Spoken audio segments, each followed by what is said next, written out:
If you found this podcast, chances are you're a high achiever and you're successful. But now you're stuck and stressed, and you realize that everything you've created hasn't given you the fulfillment and the joy you thought it would. This is where we discuss the keys of high performance mindset and stepping into the next best version of yourself. Welcome to the Positive Persistence Podcast.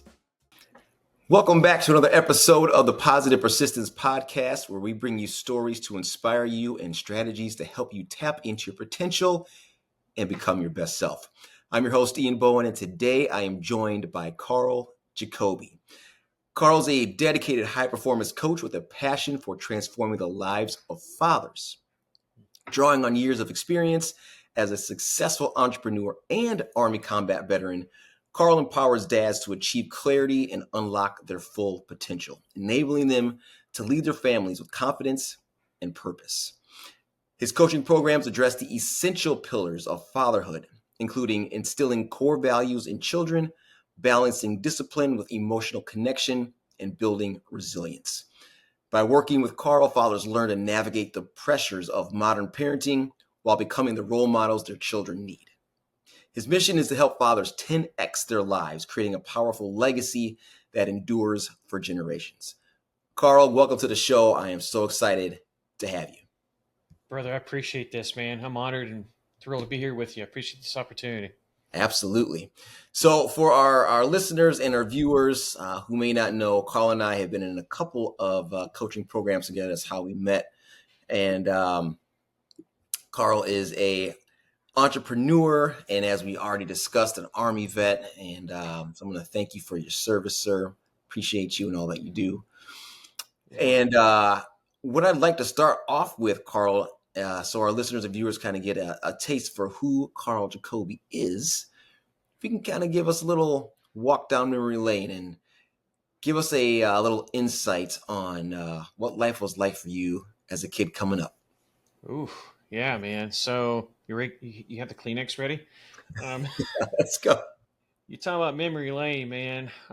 That's a great perspective, because a lot of it ties from that. You know, you and I have had a lot of one-on-one conversations concerning that, right? So, a lot of what I'm realizing now stems back to that, because I'm realizing that a lot of my limiting beliefs were tied from my mother. Tying back from who told me for most of my young life that I would not be successful. So this kind of give you and your listeners some perspective. I come from a broken home, roughly 5 years old. There's a lot of things I remember. Let me rephrase that I don't remember. Like, dude, I can't even tell you what I ate for dinner last night. Right. But dude, I can remember. I remember the weather. I remember the song, and I remember the vehicle at 5 years old when my parents were fighting, and they came to a conclusion that they were going to get divorced. It was Eddie Van Halen Jump. It was an El Camino. It was dark and raining. Driving down, and at the time we were living in Kannapolis, North Carolina. How can I remember all of that, but not yet remember what the heck I ate for dinner last night? Right. We're talking over 40 years ago. Bro, now I just dated myself, didn't I? All right. It's okay. But so that's how, so that's essentially where my life that I remember began is, I come from broken home, spent most of my life bouncing back and forth between homes throughout my life. When they got divorced, my dad, over time moved to different states, eventually moved to California, and my mother stayed on the East Coast side. And so I was bouncing around, and in these different areas, they are also moving within the different states. So it seemed like every time I was visiting or moving, I was in a different zip code. It felt like I actually changed more schools than I did my underwear at that point in time. And I hate to give you everybody a good perspective or a good mental visual on that, but sorry. But I honestly, I felt that's what's really kind of formed who I am, because I had a hard time forming relationships because I was always on the go. I didn't have a very steady childhood. I didn't have a good, solid circle. I didn't have a positive influence. My dad, he's a very hardworking individual, very low, very ethical, very like he's somebody to look up to from a work perspective. Hmm. Man of faith and so forth. But because he didn't have the influence to show him what success looked like, I didn't have that influence. You know, Sure. and same with my mother. Although with my mom, I watched her die literally in front of me in every aspect of the word. She had a very promising future as an Olympic hopeful, as a competitive swimmer, which, Wow. sorry, man. No, take your time. Wow. Why does this hit me so hard right now? Which, we're seeing with our own daughter. She is Olympic hopeful, wants to go to the Olympics. Hmm. But I watched my mother die in front of me, not just physically, but emotionally in all aspects, because she went through a lot of forms of abuse. So, physically, emotionally, sexually, and so forth.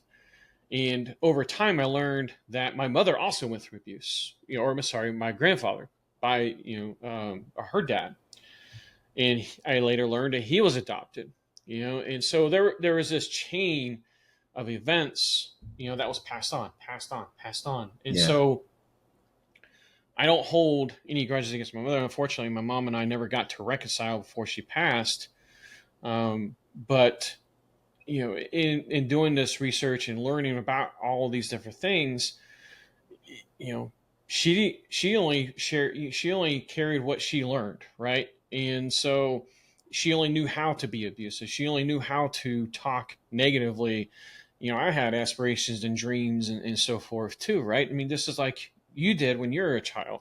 Hmm. And growing up, it was squashed. Oh, Carl, we're not made for success. You're not going to be successful. You're not going to achieve these dreams. You need to be more realistic. You need to do this and so forth. Yeah. So I had that programmed in my brain for most of my younger life. And I say my younger life, throughout most of my life.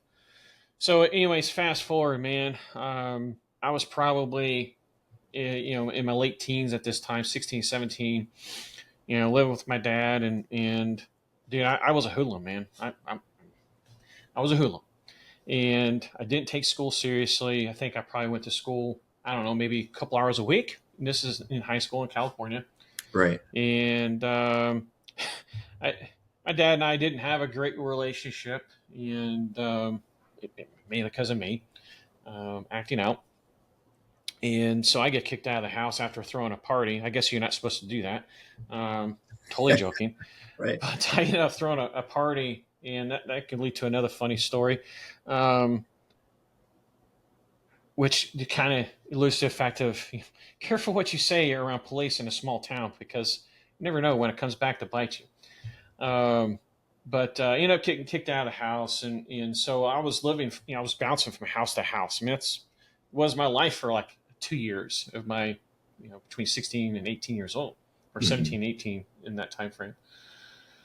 And so, I worked at various fast food restaurants, Wendy's, McDonald's, and all these different places, and finally ended up getting a job at this roofing company in Southern California. And man, dude, I'm staying on top of a roof, and it's probably, I don't know, June, July timeframe. It's all I remember was hot, and Yeah. it was hot, and everybody around me, are mostly Mexicans, and I'm looking around, and I'm like, dude, what is this my life? I mean, is this really what I'm made for? Is this really what my life is going to be like?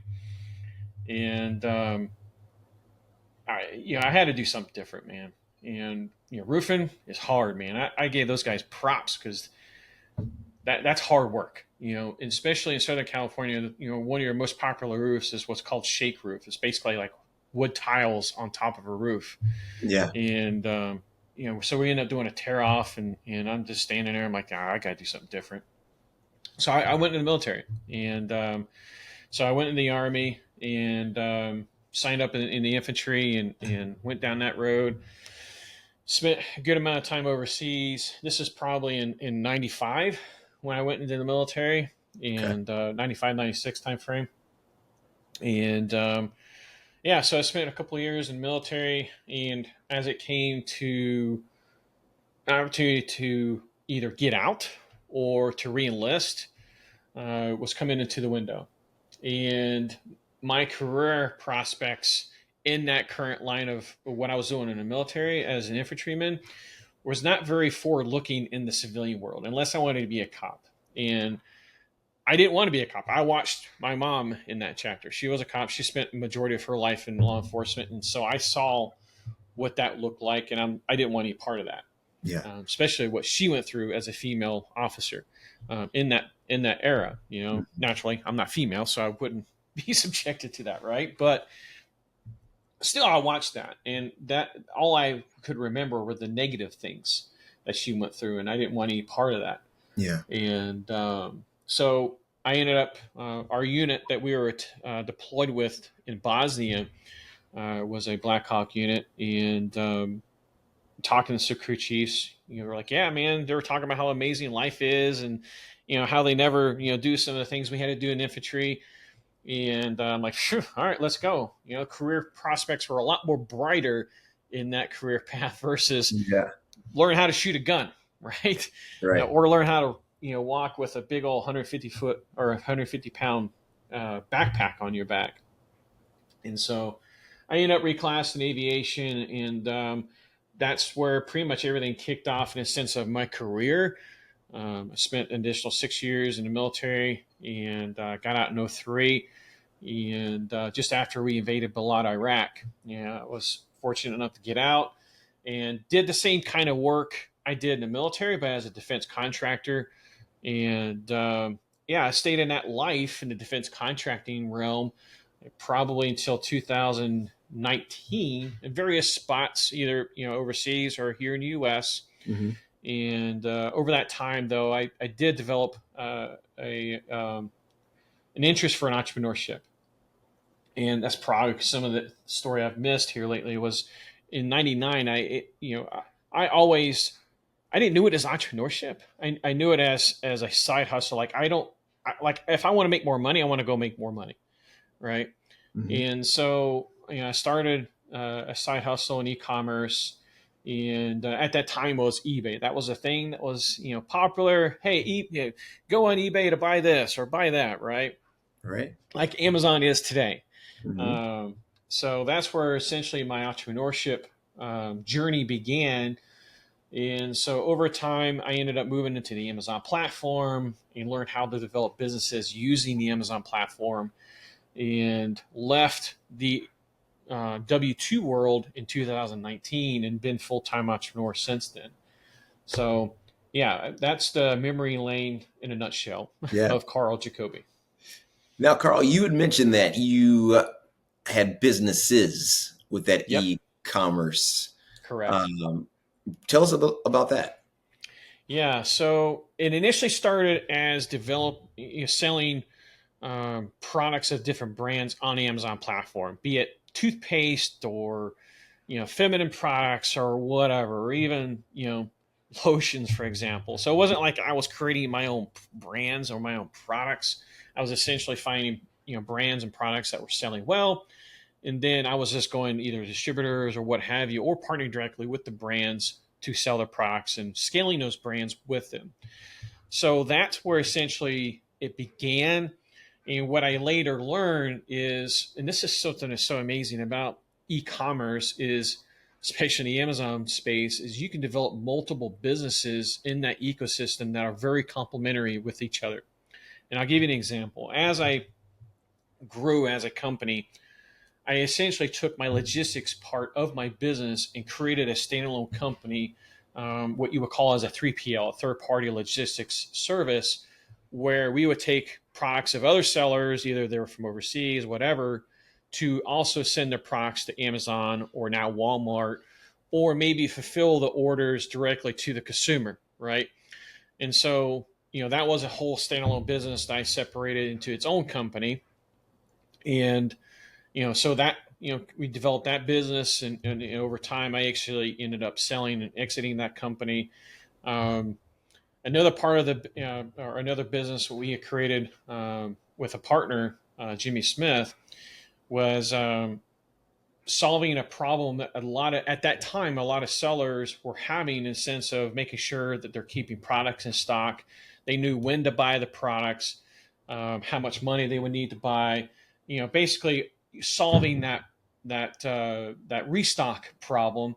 Hmm. It's easy to do that process with a couple of products, a couple of SKUs.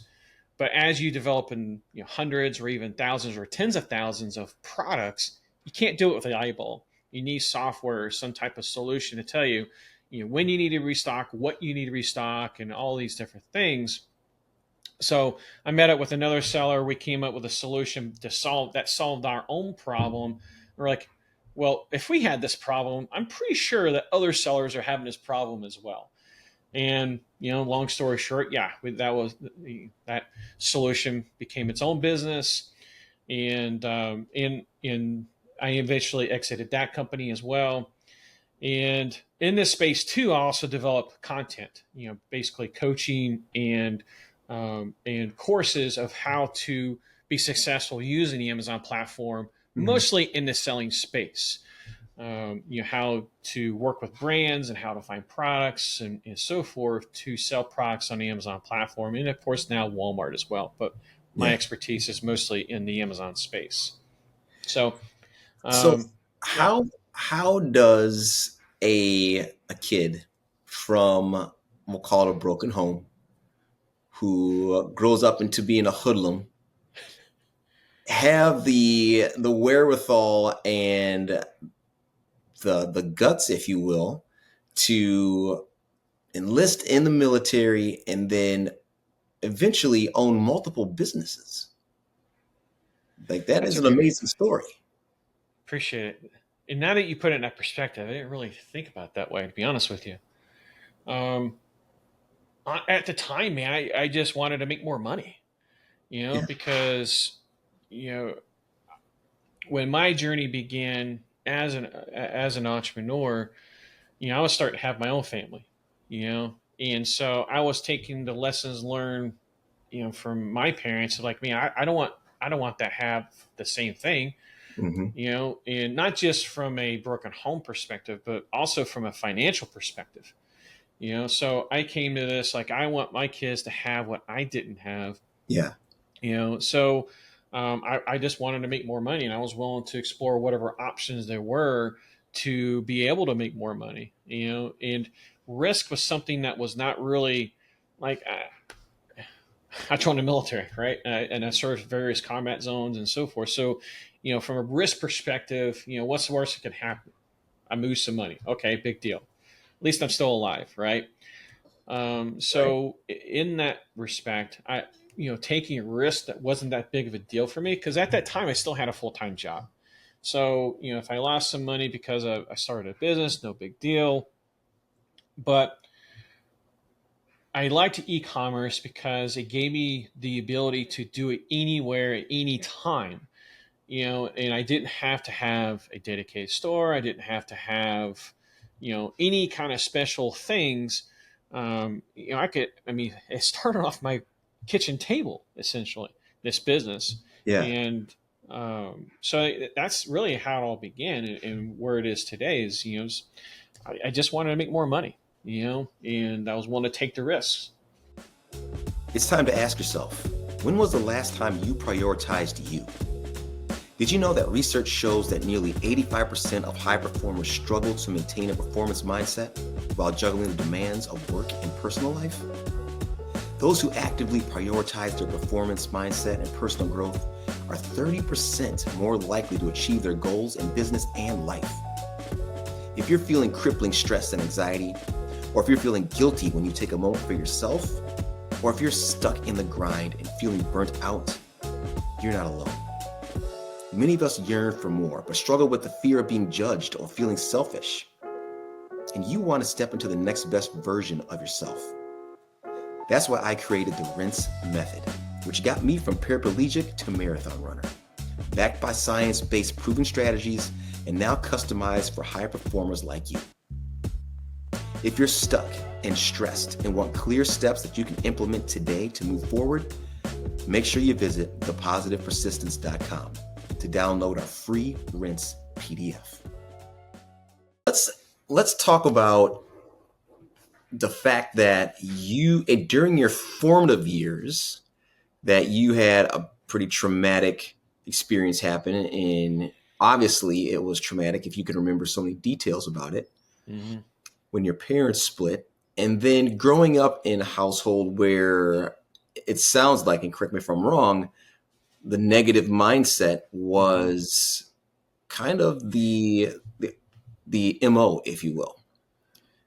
How did you break out of that scenario that was being placed on you, that you're not going to succeed, that you're not going to be able to fulfill your dreams, that you're not built for success? How are you able to shed that heavy mantle that what it sounds like your mother put on you to be able to achieve the things you've been able to achieve in your life? That's a great question, man. That's very deep. It really is very deep. And honestly, that was a deep wound that was just recently addressed, because even through my entrepreneur days, it was all surface level. Like I was trying to prove somebody wrong or some people wrong, would be it my mom or be it people that told me that I would never be able to do the things that I was able to do. So most, if not all of that part of my journey was attributed to that, was just proving somebody wrong. But I still felt this weight, this limitation, if you will, that was preventing me from really tapping into. In retrospect, I could have done a whole lot better. Of course, hindsight's always 20/20, right? Right. But I still was carrying this wound, but I didn't know it was there. I got so used to suppressing things, either, things I experienced in the military or even business struggles. Like I failed miserably in business, ranging from bad partnerships that stemmed from that contribute to a massive loss. I mean, we lost almost $400,000 because of a partner that should not have been with us. So I had that, carried with me as well. Like there was a lot of adversities and a lot of struggles I had over this period of time, but I only used the surface level of this to get me to where I was, almost a year ago. And so it wasn't until recently when I learned through me hiring my own coaches to help me identify what the heck is holding me back. Like, what is it inside the gray matter in between my ears that is holding me back to really tap into my greatest potential and to operate, be the best version of myself. Yeah. And so that's what really kind of led to where I am today was, acknowledging the fact that I can do more, and people telling me, hey, you can do better, right? There is so much more to you. You're made for more, but you just got to believe it. So when I started to hear that, and it sounds cliche, but you look at everybody that we perceive as successful, right? Be it, I mean, we're in a lot of the same circles, and you look at all these individuals that we perceive as successful. There's nothing different between them and us, right? It's just a gray matter between our ears, and we've disqualified ourselves from success because of things that we've experienced in our life. We think that, oh, we're disqualified because of, your past or my past or all the things that we've had. And it wasn't until I was willing to accept the fact that, wait a minute, that's not true. I can do this. I just got to figure out how I can do it, right? And tap into the greatest potential of myself, the greatest version of myself, and use that as fuel to be able to do the things that I want to do, to be able to show up better as a father, to be able to show up better as a husband, as a coach, as a mentor, and just provide a better impact. Yeah. I love that phrase. We disqualify ourselves from being successful. Do you find that mostly we do that because of other people's perception of our ability, Yes. not our own, but we accept someone else's perception of us Hmm. and we adopt that, which then we disqualify ourselves from success because of what someone else thought. Correct.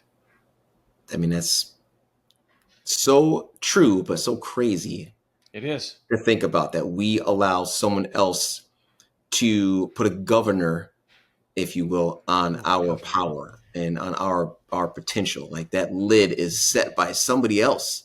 This invisible lid that we just can't figure out why it's there, how it got there, what it is, but it's usually the fact that someone somewhere along the line told us that you can't do this or you won't do this. Hmm. And it's such a powerful burden on our lives. And I imagine that this is some of the impetus behind some of the work that you do currently, correct? Hmm. Yes. So tell us about the coaching program that you have. Tell us about the Ignite uh, blueprint, if you will, and share with us what that's all about. The Ignite Your Core blueprint. Yeah, man. Love to. Appreciate it. So, really, it's modeled from my own journey Mm-hmm. of going through the process of figuring out, okay, what drives me? What is my purpose? What is fueling me to do the things and be able to show up regardless of what's going on in my environment and regardless of what's going on between the gray matter or the gray matter in between my ears. And so it's a framework to go into different phases to find your inner deepest fires. Notice I said fires to ignite your purpose, which fuels your why, right? And I said this publicly, and I cringe now when I hear this. And at the time, I didn't know any better. But you hear a lot of people talking about if you identify your why, you're going to be able to power through adversity and struggles and obstacles, right? Mm-hmm. Well, that's not necessarily entirely true. And we've had this model for us too, right? I mean, I forget who said this, but they can energize us, and I can energize, or anybody, you can energize somebody to go through a freaking brick wall. But if there's nothing on the other side of that brick wall, you're going to have nothing other than concussion, right? So this is why it's critically important to find your deepest inner fires so that you can tap into that to build power through those and still be able to proceed on when you've attacked that, right? And so this could be stemming from, past adversities, missteps you've had in your life, things that are holding you back, identifying these holdbacks so that you can power through them and use them as fuel. So the Ignite Your Core framework or the blueprint is really, as I mentioned earlier, the framework that I use at the inspiration of my own coaches to help me identify not just the surface level stuff that we talked about earlier, proving Right. my mom wrong, proving my business partners wrong, but going deeper than that Mm-hmm. and understanding what is truly fueling. And it's not always just the negative stuff, the bad stuff that's happened. It's also using the positive things that influence our lives, right? Could Right. be a legacy, like my grandmother, she was more of a mom than my mom was. And so using that as also feel like I don't want to see her in heaven and say, Carl, you could have done better if you had just believed in yourself. I believed in you, Yeah. right? So as this an example of a positive thing that you can use as fuel, in addition to the stuff that's also happened in your life that weren't so pleasant, but it's framed on who you are today, but it doesn't define you, right? It doesn't define us who we are today Mm-hmm. and how we show up, right? And so this is all the things that we talk about in our program is how we use that as fuel so we can show up to be the best version of ourselves each and every single day and be able to show up to be the best version and inspiring people to do the same, right?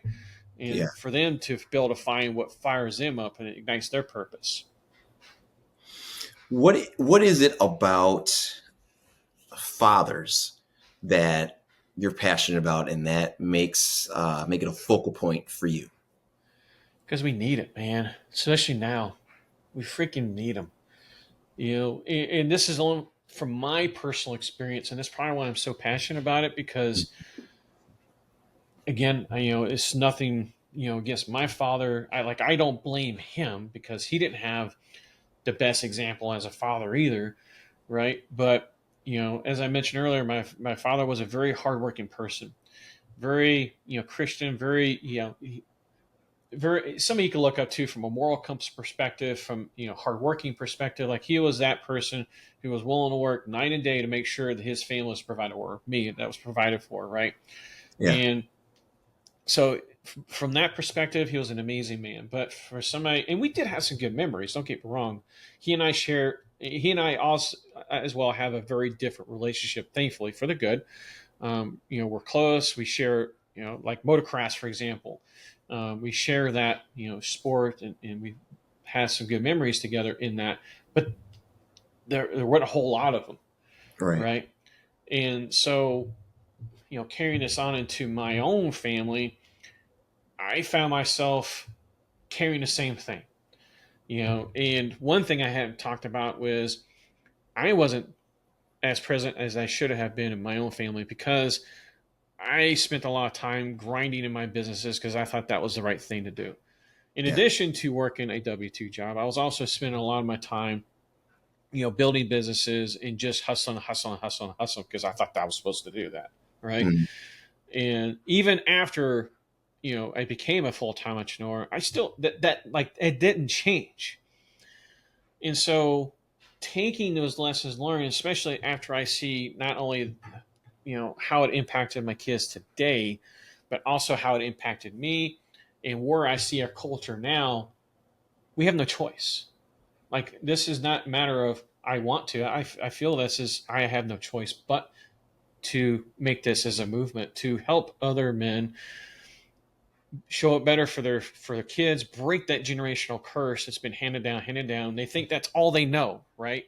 They Yeah. don't know any better. They didn't have anybody to show them, differently. Hmm. And so that's the mission I'm on, is to help fathers be able to show up better for their kids, for their spouses, for their businesses, because the better you're able to show up for your family, it's going to flow into all the other areas of your life, right? Absolutely. Absolutely. Yeah, and that's awesome, Carl, and I commend you for taking on that journey, because that is all. You're right. We need it. We need it. And can you then tell us? I imagine that what some of what you just said is involved in or wrapped up into the Alpha Evolution program. Can you tell us a little bit more about that? Yes. So you talking about the different programs, or Give us the 30,000 foot view of what the program is in mm. kind of an overview. Yeah. So within the umbrella of Alpha Evolution Coaching, we basically have three main offers depending on where the guys are at in their journey, right? Mhm. So we have a community, where we come together once a week, and it's more from an accountability perspective as well as a training perspective of how we can do better, right? So there's a spotlight on one, two, maybe three members each week to provide guidance, insight. Like somebody may share, "Hey, I'm having this problem this week. What can I do differently?" Or maybe just get some counsel from other people in the room to give them some ideas of how they can tackle that the problem that they're having. Either it's in their business, in their career, or maybe with their kids, or their Yeah. spouse even. Um, so that's one aspect that we offer. The other thing that we do is 12-week small group coaching, and this is really where we're taking the community aspect and making it a lot more tight knit. Small, it's only limited to 15 men, and we do this once a quarter. If there's more volume, of course we'll pick up the pace, but um, it's limited to 15 men, and this is actually built on the curriculum that I've established to help me in my own journey, similar to the Ignite Your Core program. This isn't a thing of here's how to do it. Nah, bro, I'm showing you how I did it, right? I'm going to show you the framework of how I was able to break through the generation and how I'm still doing it, right? It's not like, once upon a time, yeah, I did it. No, this is how I did it and how I'm still doing it to this day, Yeah. because it's a journey, right? Hmm. And so, the small group coaching, we have a set of video series that we go through over 12 weeks. We hop on a call, once a week to talk through that content and then how it's going to impact their lives and what actions they're going to take each and every single day to be in alignment of whatever it is that we're talking about. Either it's their purpose or identifying their legacy and making sure their actions are in alignment of their legacy and tying those to their roles that they serve, either as a mentor, father, business leader, pastor, whatever those roles that they are that they serve. So, and then obviously, for those that want to work with me one-on-one, there's that, where we tailor something very specific and personalized to them. Hmm. And we just jam out once a week and help them be the best version of themselves to 10x their life, essentially. It Yeah, sounded cliche, but it's true. that's awesome. Carl, I have to ask, as a man, and knowing how I'll go out on a limb and speak for all of us here, and knowing how we typically aren't well known for asking for help. Mm. Do you find that it's difficult for men to sign up for this program, or do you find it difficult for once they're in it that they have a hard time opening up and actually talking about the issues that they're having? Or I guess what I'm getting at is, you think of your typical guy and he's hard pressed to ask for directions more Hmm. than to ask for help in figuring out his life. Is there any challenges in that? There are, man. You hit the nail on the head. And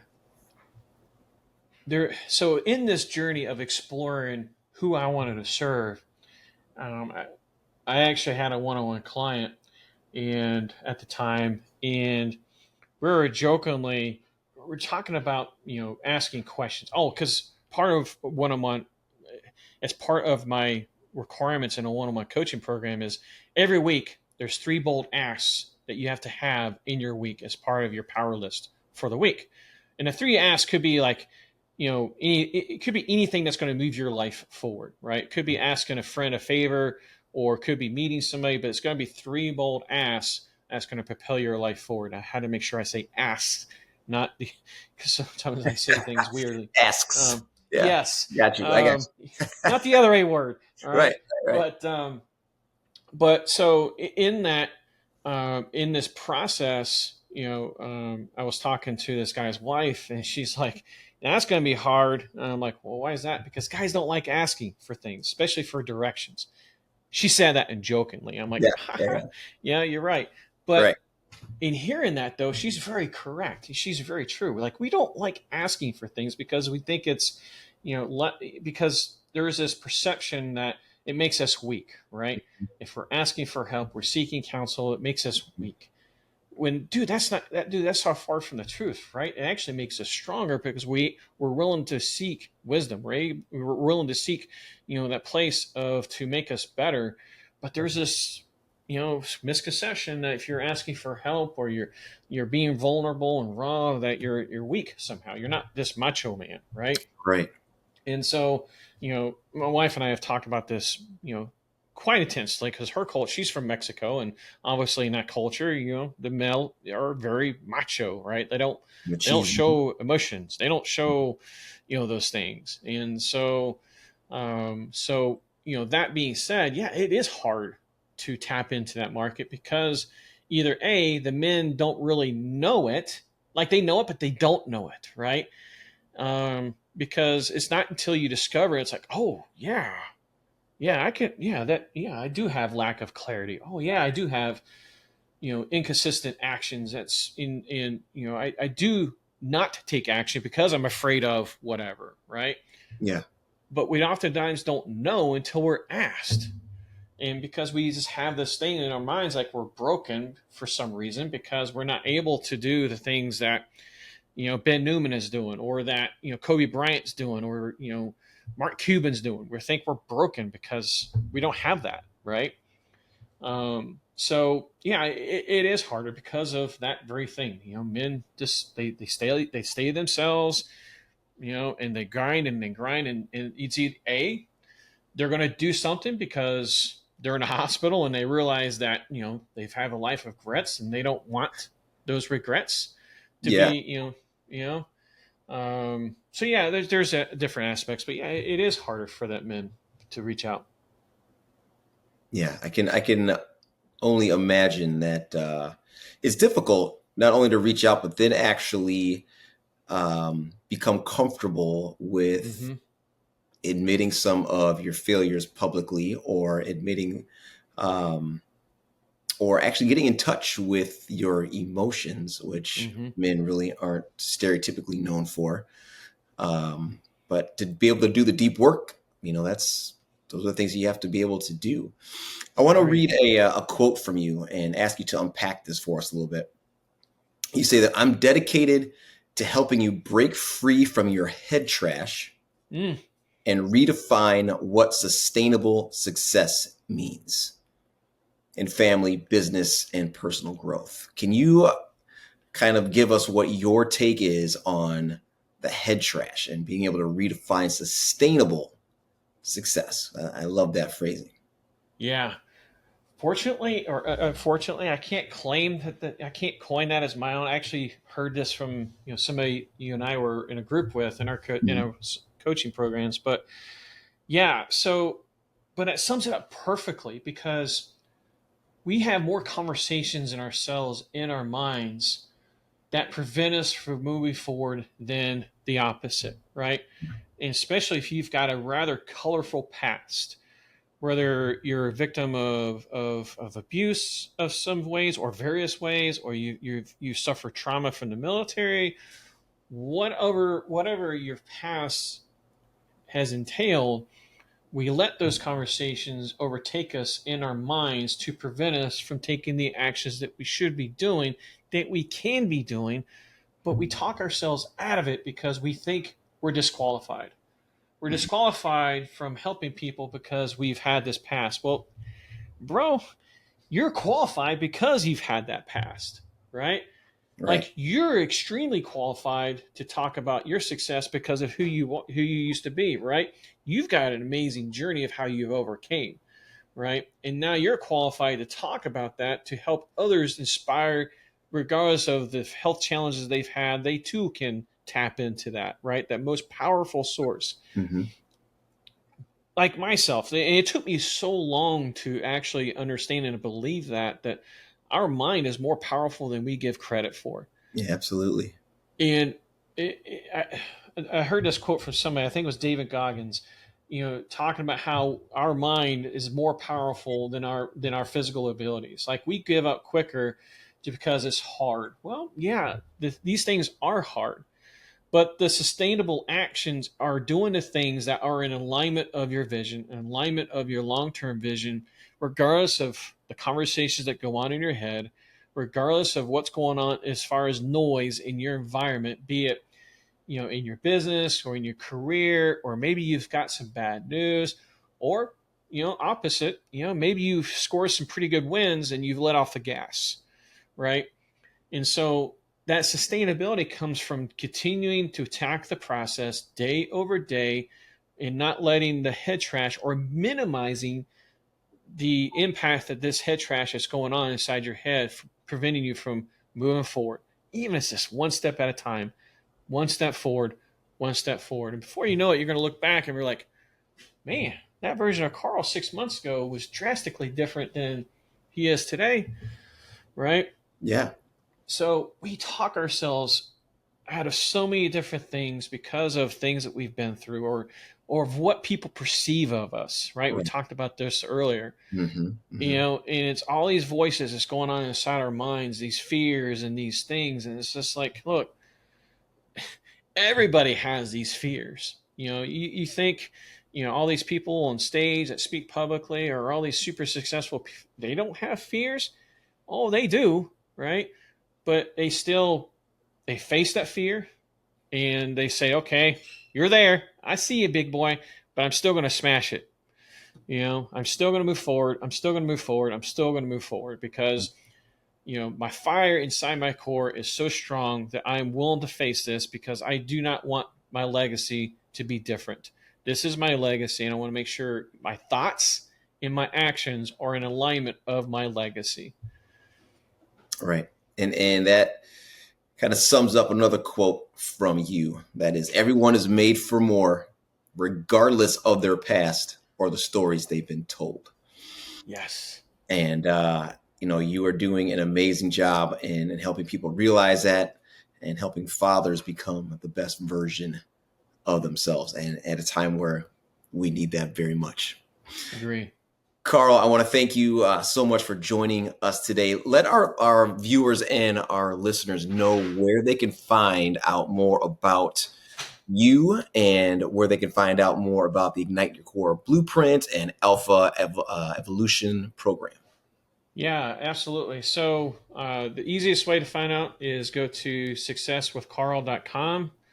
And we actually have some free materials where they can download the Ignite Your Core Blueprint. They can start putting those things to action today, and so that's how they can start the journey. But that's the best way to find me is with that.